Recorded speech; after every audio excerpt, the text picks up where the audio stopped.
Bonsoir les Étienne, c'est encore Evelyne, soyez richement bénis dans le précieux de notre Seigneur Jésus-Christ, qui vous comble de toutes ses grâces et vous accorde une pleine espérance en ce temps de la fin. Oui, mes frères et sœurs en Christ, c'est le temps de continuer d'espérer en l'Éternel, peu importe les circonstances, peu importe les épreuves que nous passons, sachons bien qu'il est avec nous, qu'il nous soutient de cette autre triomphante et que grande sera notre récompense dans les cieux. Aujourd'hui, nous sommes le 21 décembre 2020. Mon message portera sur « Es-tu planté dans la maison de l'Éternel ?»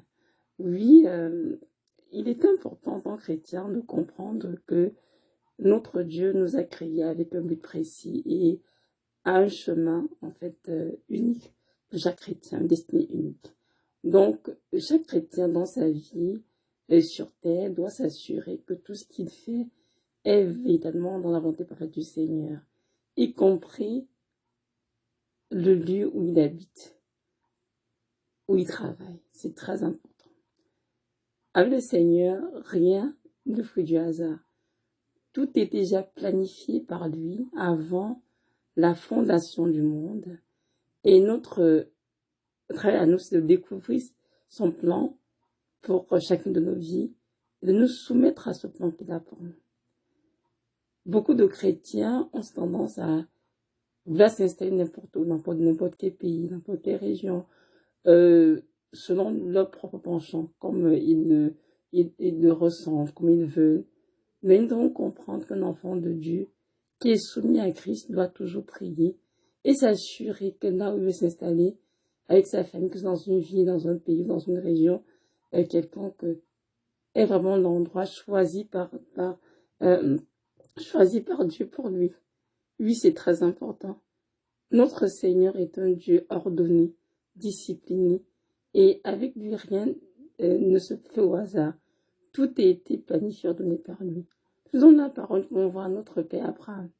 Lorsqu'il a épousé Sarah, Dieu lui a dit, quitte la maison de ton père et va dans un pays que je te montrerai. Et lorsque Abraham a obéi, il a donc quitté et durant son parcours, Dieu l'a conduit tranquillement vers Canaan, qui est la terre promise, la terre où il allait être béni. Et nous avons vu que notre Seigneur a accompli sa parole envers Abraham et il lui a donné vraiment la grâce d'être le père d'une grande multitude, comme il lui avait promis. Parce qu'Abraham obéit, parce qu'Abraham était planté dans la maison de Dieu, dans les parvis du Seigneur. On lit dans la parole ensemble, dans le psaume 92, ça dit, à partir du verset de 12 à 15, ça dit ceci. Dans le psaume 92, verset 12 à 15, ça dit ceci. Les justes croissent comme le palmier, ils s'élèvent comme le cèdre du Liban. Plantés dans la maison de l'Éternel, ils prospèrent dans les parvis de notre Dieu. Ils portent encore des fruits dans la vieillesse, ils sont pleins de sève et verdoyants. Pour faire connaître que l'Éternel est juste. Donc je m'arrête là. Nous voyons dans ces versets que notre Seigneur ici parle des justes. Les justes, ce sont les qui? Mais les justes, ce sont tout simplement les élus, les personnes qui ont donné au Seigneur leur vie et qui marchent tous les jours en obéissance à ce Dieu. Et on dit que c'est juste qui croient en Dieu, qui obéissent au Seigneur,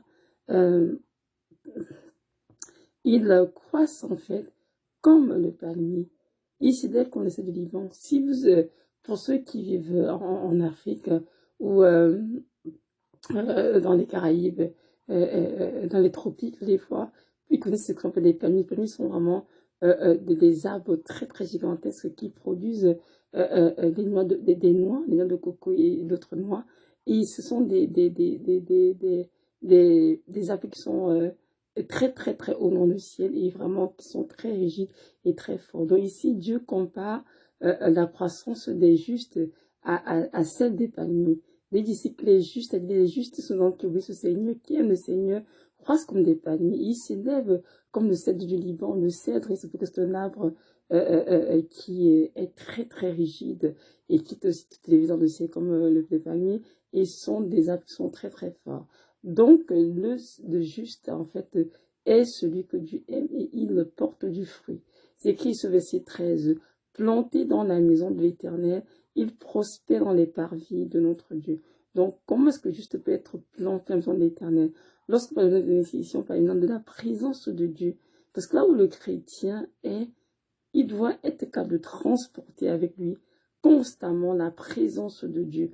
Peu importe où il se trouve, qu'il soit en Afrique, en Europe, en Amérique, peu importe dans quelle ville, dans quelle ville. La vraie question, c'est que le juste est capable de transporter la présence de Dieu parce que Jésus-Christ vit en lui et au travers de lui. Amen. Donc, le Seigneur s'attend à ce que nous soyons, nous qui sommes justes et nos enfants, plantés constamment dans la maison de l'Éternel, c'est-à-dire dans sa présence et que nous puissions prospérer dans ses parvis. Amen. Donc la question est justement, toi qui m'écoutes en ce moment, es-tu planté dans l'Éternel? Es-tu là où Dieu te veut? C'est la question. Là où tu habites, là où tu vis, là où tu travailles, est-ce que c'est vraiment l'endroit que Dieu a ordonné pour toi? Oui, il ne faut pas marcher par suivisme. Il ne faut pas dire, parce que tel s'est habillé à tel endroit, donc moi je vais vivre là-bas, parce que tel s'est installé à tel endroit, moi je vais suivre cette personne. Nous devons prier et demander au Seigneur, Seigneur Jésus, voilà, j'aimerais m'établir, c'est en France, j'aimerais m'établir en Afrique, j'aimerais m'établir aux États-Unis, Seigneur. Qu'est-ce que tu en penses? Quel est le lieu que je choisis pour moi? Ça peut paraître une question banale parce que les hommes ont aussi tendance à vouloir faire ce qui leur plaît et ils pensent qu'ils sont intelligents plus que Dieu. Nous, on comprend qu'aucun être humain, aucun chrétien n'est plus sage que Dieu. Dieu est la sagesse infinie. C'est la raison pour laquelle il nous demande dans Proverbe 3, je ne me trompe pas, ne t'appuie point sur ta propre sagesse, mais confie-toi de tout ton cœur, il épargnera tes sentiers. Ne sois point sage à tes propres yeux. C'est une la parole de Proverbe 3. Donc, c'est très important qu'un chrétien et donc ne s'appuie pas sur sa propre sagesse, mais prie pour s'assurer que le verset s'installer est véritablement l'endroit pour vivre que Dieu a choisi pour lui. C'est très, très important. C'est qu'il y a beaucoup de chrétiens qui veulent s'installer et tout, et osent s'installer n'importe où, vivre n'importe comment, disent en disant, ouais, je suis chrétien, Dieu est avec moi. Ce n'est pas vrai. Et je m'arrête seulement parler, de ce qu'on parle ici de prospérer dans les parvis de Dieu. Comprenons bien qu'il ne s'agit pas forcément d'avoir de l'argent ou bien les vies de ce monde. Hein. La prospérité est avant tout d'abord spirituelle. C'est très important de comprendre cela parce que beaucoup de chrétiens de nos jours ont été malheureusement infectés par l'évangile de prospérité. Et lorsqu'on parle de prospérité, ils pensent tout de suite aux biens matériels, aux finances, à la carrière, à la notoriété, à toutes des choses de ce monde, en fait, qui sont des choses temporaires et passagères. Non. Lorsqu'on parle de prospérité, d'abord, elle est d'abord spirituelle, en être physique. Donc, notre Dieu nous demande donc de prier avant de nous installer quelque part et sachant que sa bénédiction sera avec nous, nous allons prospérer à cet endroit. Il y a des chrétiens qui ne manquent de rien, qui sont très riches, qui sont très riches financièrement, qui ont la plus belle carrière, les plus belles voitures, ou bien, je sais pas moi, les plus beaux vêtements, mais qui sont dans une misère spirituelle profonde, qui dorment dans les ténèbres, parce que ces chrétiens ne sont pas éclairés. Donc, je vous en prie, ne comparez pas forcément la prospérité dont tu peux laisser la prospérité financière. Oui, elle peut, comme je ne refuse pas, un chrétien peut être béni financièrement, pas de problème, si tu es la volonté de Dieu, que Dieu soit béni. Comme notre le roi Salomon, c'était un homme qui était, non seulement, il était béni spirituellement, il était béni physiquement, et financièrement, etc. Donc, gloire à Dieu pour cela. Mais ce que je veux dire ici, de ne surtout pas se tromper. On peut se dire, parce que je suis installée, par exemple, ici aux États-Unis, je gagne ma vie correctement, j'ai tout ce dont j'ai besoin, je prospère dans mes entreprises, donc là où Dieu me veut. Ça serait une mauvaise façon de penser, parce que Dieu ne fait pas les choses ainsi. Vous comprenez? Les voies de Dieu ne sont pas les nôtres et ses pensées ne sont pas tous les nôtres. Donc nous devons vraiment comprendre qu'ici, on ne parle pas de prospère, c'est vraiment de prospérer. Donc, je vais déjà dire porter du fruit spirituel qui est d'un grand bien devant Dieu, parce que c'est le fruit qui est impérissable. Amen. Donc, c'est ça. Dans verset 14 10 ici, ils portent encore des fruits dans la vieillesse, ils sont pleins de sève et verdoyant pour faire connaître que l'Éternel est juste. Donc évidemment, ceux qui sont plantés là où Dieu les voit, transportent avec eux constamment la présence de Dieu, évidemment, portent du fruit, même dans leur blanche vieillesse. Ils sont pleins de sève et verdoyants. Ils sont remplis de vie parce que comprenons bien que Jésus-Christ est de la vie divine. Et lorsque les sources divines coulent de nos entrailles, évidemment notre physique obéit à cela et se soumet à cela. Donc, pour dire qu'un chrétien qui est vraiment planté là où Dieu le voit, ce chrétien prospère à tous égards. Ce chrétien a avec lui en permanence la présence divine et transforme la vie de Dieu en lui et au travers de lui pour toucher ceux qui l'entourent. Donc, viens dans le Seigneur. Je vais passer, je vais vraiment t'encourager. Tu vas te conduire comme un insensé, comme une insensée. De prendre le temps de prier, de t'assurer que là où tu es planté en ce moment, où tu vis en ce moment, c'est vraiment là où Dieu te voit. Oui, c'est très important. Je pense de pays, de villes, de régions, de villages, même de quartiers, c'est très important. On passe n'importe où, je vous assure. Notre Dieu a des points géographiques bien précis, spécifiques pour chacun de ses enfants. Et il faut dans sa présence chercher sa face. Et il vous révélera clairement ce qu'il a prévu pour vous et vous y conduira. Comme je vous ai dit, notre Dieu ne travaille pas dans le hasard. Il est un Dieu ordonné, discipliné, et il sait exactement où il s'en va et où il peut nous conduire. Donc, ne suivez pas vos émotions. Ne vous appuyez pas sur ce que vous ressentez, ce que vous voulez. Ou ne vous appuyez pas sur ce que font les gens autour de vous. En faisant du suivi, en suivant tout ce qu'ils font. Mais prenez le temps de chercher de Dieu, de construire le Seigneur et de laisser vous diriger votre vie et vous montrer de vous installer de votre famille, car c'est là que vous allez prospérer. C'est là que vous allez porter des fruits dans votre vie. C'est là où vous serez plein de sève et vous serez verdoyant.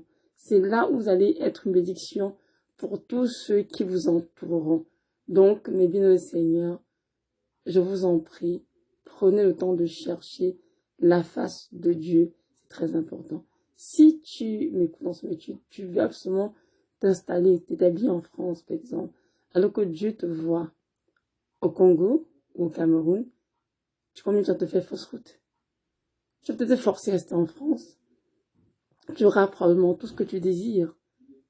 Côté financier, je sais pas, peut-être un bon emploi, une belle carrière, je sais pas moi, des amis, ou une belle maison, mais en fait, tu seras loin de l'existence que Dieu a fait pour toi. Et dans ce, tu n'auras sa vie de vie. Alors, je t'en prie, je te demande vraiment de t'arrêter sur la face de Dieu, de ta vie où Dieu te voit. Maintenant, si Dieu veut te voir t'établir, admettons, au Canada, et tu forces à ton retourner t'installer en Afrique parce que tu as le mal du pays, tu aimerais mieux t'installer soit en Côte d'Ivoire, je sais pas où. Toi aussi, tu as fait une grosse erreur. Pourquoi? Parce que le Seigneur a déjà un endroit spécifique qui t'attend. Tu dois être établi et tu vas être un instrument dans ses saintes mains. Alors, si tu te mets à désobéir au Seigneur, ça ne te donnera non plus rien du tout. Tu pourras vivre une vie sur cette terre où on va t'acclamer, te louer au niveau de ton emploi, de ta famille, au niveau même des amis. Mais devant le Seigneur, tu n'auras rien accompli pour lui ici sur terre. Et ça aussi, ce sera très dommage pour toi, bien sûr. Notre Dieu dit la parole qu'il a préparé de bonnes œuvres pour nous afin que nous les pratiquions. Ceci veut dire que notre Dieu Tout-Puissant a déjà tout accompli, tout arrangé, mais c'est à nous, dans notre relation d'intimité avec lui, de chercher, de découvrir ce qu'il a pour nous comme plan de vie, de nous y soumettre totalement, promptement, sans contester. Sachant toujours que notre Dieu est notre Père qui a compassion de nous, qui est consigné pour nous et qui désire véritablement nous sauver et qui est concerné par notre bonheur. Donc, mes frères et sœurs, tous ensemble, nous nous comptons comme des insensés, mais prenons la peine de chercher ta face de Dieu afin de faire vraiment ce qui lui plaira et d'être une bénédiction pour ceux qui nous en pensent. Parce que